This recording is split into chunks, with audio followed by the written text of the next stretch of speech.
Assalamualaikum warahmatullahi wabarakatuh. Perkenalkan, nama saya Alrido dari kelas Agroteknologi A dengan nomor NIM 2012 111003. Di sini saya akan menyampaikan presentasi saya di PowerPoint saya yang berjudul Ragam Bahasa Indonesia. Pengertian. Sehubungan dengan pemakaian bahasa Indonesia, timbul dua masalah pokok, yaitu masalah penggunaan bahasa baku dan non-baku. Dalam situasi resmi, seperti di sekolah, kantor, atau pertemuan resmi, sebaiknya menggunakan bahasa yang baku. Sebaliknya, dalam situasi tak resmi, seperti di rumah, taman, dan pasar, kita tidak dituntut menggunakan bahasa baku. Pendapat ini disampaikan oleh Dendi Sugono 1999. Faktor penyebab ragam bahasa. Yang pertama adalah faktor budaya. Faktor budaya bisa menyebabkan keragaman bahasa karena di setiap daerah memiliki beberapa perbedaan kultur atau cara hidup yang sesuai dengan lingkungannya masing-masing.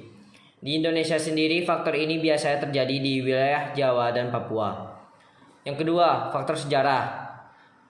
Sejarah bisa menyebabkan ragam bahasa karena setiap daerah itu memiliki kebiasaan atau adat istiadat dan bahasa nenek moyang sendiri-sendiri yang berbeda antar satu daerah dengan yang lainnya.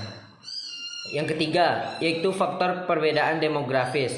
Setiap daerah pastinya memiliki dataran yang berbeda, seperti wilayah di daerah pantai, pegunungan, yang biasa cenderung menggunakan bahasa yang singkat dan jelas, dengan intonasi volume suara yang agak besar dan tinggi. Berbeda dengan daerah pemukiman padat penduduk yang menggunakan bahasa lisan yang panjang lebar, disebabkan lokasinya saling berdekatan dengan intonasi volume yang kecil. Selanjutnya, jenis-jenis ragam bahasa. Yang pertama, dilihat dari cara penuturan. Ada ragam bahasa dialek, yaitu variasi bahasa yang digunakan oleh sekelompok bangsawan tertentu.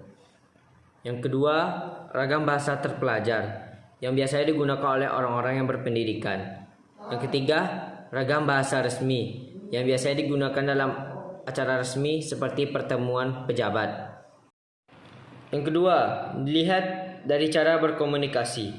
Yang pertama ada ragam bahasa lisan, yaitu ragam bahasa yang dihasilkan oleh alat ucap atau mulut. Yang kedua, ragam bahasa tulis, suatu bahasa yang dihasilkan dengan cara memanfaatkan tulisan dengan huruf sebagai unsur dasarnya. Adapun contoh ragam bahasa lisan meliputi hal-hal berikut, yaitu ragam bahasa cakapan, pidato, bahasa kuliah, bahasa panggung, dengan ciri-ciri yakni memerlukan kehadiran orang lain, memiliki unsur gramatikal yang tidak dinyatakan lengkap, terikat ruang dan waktu, dan dipengaruhi oleh tinggi rendahnya intonasi suara. Sekian hasil presentasi saya. Apabila ada kekurangan, mohon dimaafkan. Assalamualaikum warahmatullahi wabarakatuh.